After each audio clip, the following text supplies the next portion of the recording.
Hi everyone, this is the task that you have sent to me about Bits store. I have finished it. Actually, this is a public GitHub repository, and this is the public link of the project or for the task, and this is the localhost one. We will go through a very quick overview about my app. My app consists of two main modules, one for auth and one for bits. Auth module has, by the way, the basic architecture of my app is about app folder, which contains the main pages or the main modules of my app, and we have components. We have some reusable components through the different modules. Some providers like auth and the query auth providers that will handle the authentication of my app, as you told me that we should prevent the anonymous browsing or the anonymous usage of my app, so the user must be logged in or registered before using our app. So this provider will take the responsibility of it, besides the responsibility of the login and saving user data to cookies. This is the query provider because I use query because of the efficient way of caching the data using keys. We have the types because we use TypeScript, and there are some utility functions that we'll be using throughout our app. If we went through the modules one by one, we have the auth module. The main pages in the auth module will be login and register. Actually, I tried to integrate all the components or the uh, all the things that we will use with auth module inside it. So you will see that we have services. Services is APIs. We have three APIs: one for login, one for register, and one for get user by ID. That reflects the three APIs here that we will use through the login and the registration of the user. And we have, because we are dealing with forms, so I have created actions, one for login and one registration. Also the schemas I used Zod to validate the form inputs of the user. And we have the hooks. Actually, hooks calls only the services, and they provide an efficient way using use query to save the data or even login and register the user to our app.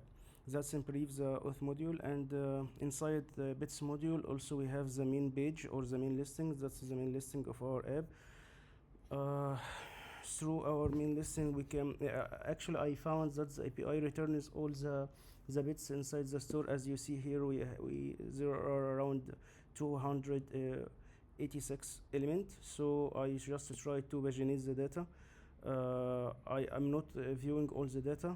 I only viewing 20 by 20. So if you try to scroll down, you will find that the data are coming smoothly without the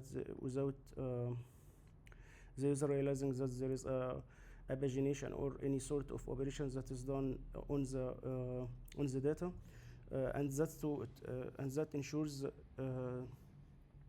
that ensures to improve the initial start of my app, because it will be not efficient if I try to uh, view all the elements from the store uh, one time.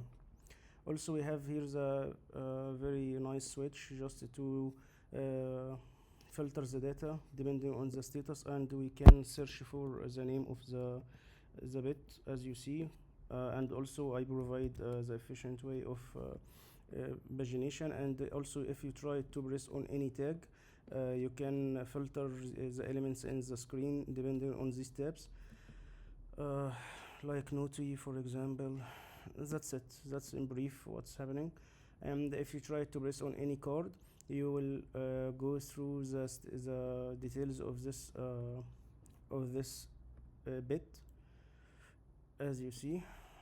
uh, Actually, I find an issue when I try to get the bits by ID, because if you try to use the API get bit by ID and send the ID in the query param, you will find that there is an error every time it fires an error. But I find a workaround is to send or save the params that the user save the params save the bit that the user clicked on in session storage or local storage, just to review this in the bit details page instead of seeing an error.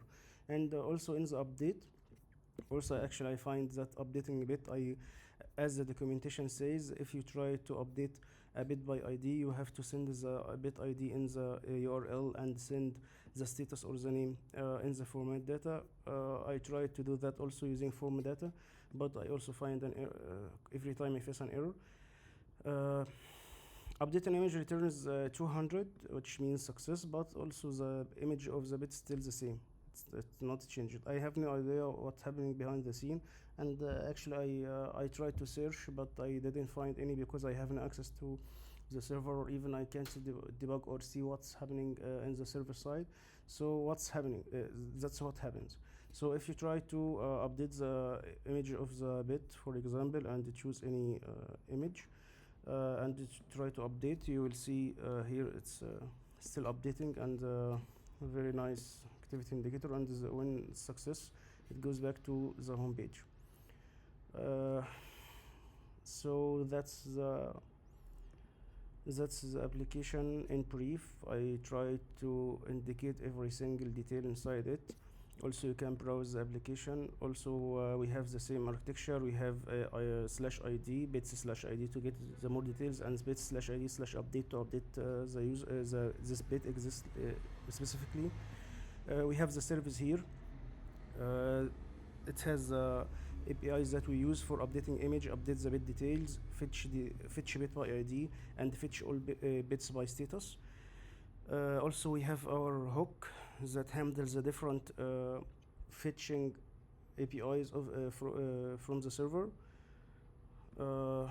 Actually, I handle the pagination in this useBit hook, and you will see that we have different components that will be used inside my different pages. That's the application in brief. I'll send you the link of the video. You will find the link of the video in the documentation, and I'll send you an email address with the details of the repo, the public link, and the link of this video. Thank you, everyone.